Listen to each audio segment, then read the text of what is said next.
পদজার রুমে ঢুকতে হানিফ দরজা লাগিয়ে দিল। পদজার মন কেমন করে ওঠে হানিফের অদ্ভুত চাহনি আর দরজা লাগানো দেখে। হানিফ কুৎসিত অঙ্গভঙ্গি প্রদর্শন করতে থাকে। পদজার দেখতে খুব খারাপ লাগছে, ভয় করছে।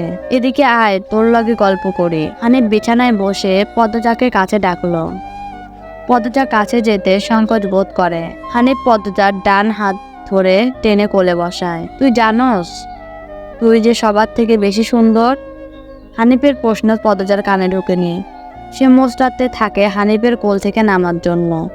আপত্তিকর স্পর্শগুলো পদজার খুব খারাপ লাগছে, কাঁদতে ইচ্ছা করছে। মোস্টাস ক্যান্ডেসেরি, শান্তি মতো বইয়া থাক, মামা মেলা থেকে সাজানোর জিনিস আইনা দিম।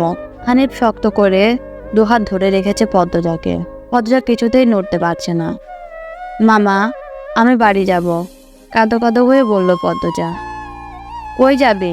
মামার দ্বারে থাক, বলল হানিফ। হানিফের শক্তপোক্ত হাতের স্পর্শগুলো শুধু অস্বস্তি দিচ্ছে না, স্পর্শঘাতক জায়গাগুলোতে ব্যথায় বিষিয়ে উঠছে। পদ্মজা কেঁদে ওঠে, ভেজা কণ্ঠে বলল, বাড়ি যাব আমি, ব্যথা পাচ্ছি মামা। হানিফ হাতের বাঁধন নরম করে আদরে গলায় বলল, আচ্ছা, আর ব্যথা দিতাম না, কান্দিস না। পদ্মজা চট করে কোল থেকে নেমে পড়ে। হানিফকে তার আজরাইল মনে হচ্ছে। মায়ের কাছে সে আজরাইলের অনেক গল্প শুনেছে। আজরাইল যখন জান নিতে আসবে তখন শরীরে খুব কষ্ট অনুভূত হবে। এই মুহূর্তে যেন ঠিক তেমনই অনুভূতি হলো। তাহলে তার হানিফ মামাই আজরাইল। পদ্মজা দরজা খুলতে পারবে না, তাই হানিফকে ভীত কণ্ঠে অনুরোধ করে বলল, মামা, দরজাটা খুলে দাও। কেন? আমি তোর যাইতে কইছি? হানিফের কর্কশ কণ্ঠের ধমকে পদ্মজা ভয়ে কেঁপে উঠল। তার চোখ বেয়ে জল পড়তে থাকে। হানিফ পদ্মজাকে জোর করে কোলে তুলে নেয়। পদ্মজা কাঁপছে, তার খুব ভয় লাগছে। বারবার বলছে, মামা, আমি বাড়ি যাব। হানিফের তাতে বিন্দুমাত্র ভ্রুক্ষেপ নেই। বাড়িতে কেউ নেই, বৃদ্ধ সৎ বাবা কানে শোনে না। পদ্মজা হানিফকে কিল ঘুষি দিতে থাকে, সেই সাথে জোরে জোরে কান্না শুরু করে। এভাবে কাঁদলে পাশের বাড়ির যে কেউ চলে আসবে।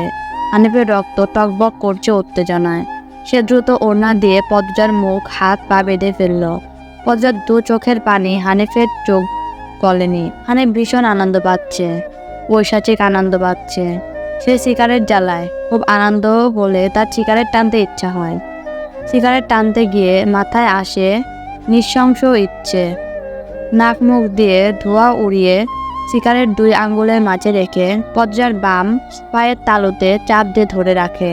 পদ্মজা হাওমাও করে কেঁদে উঠল। হেমলতা দু হাতে শক্ত করে মেয়েকে বুকের সাথে জড়িয়ে ধরেন। পদ্মজা কাঁদতে কাঁদতে বলল, আম্মা, তখন আমার খুব কষ্ট হচ্ছিল, আমার দমটা বেরিয়ে যাচ্ছিল মনে হচ্ছিল। আমি তোমাকে খুব ডাকছি আম্মা, তুমি আসোনি।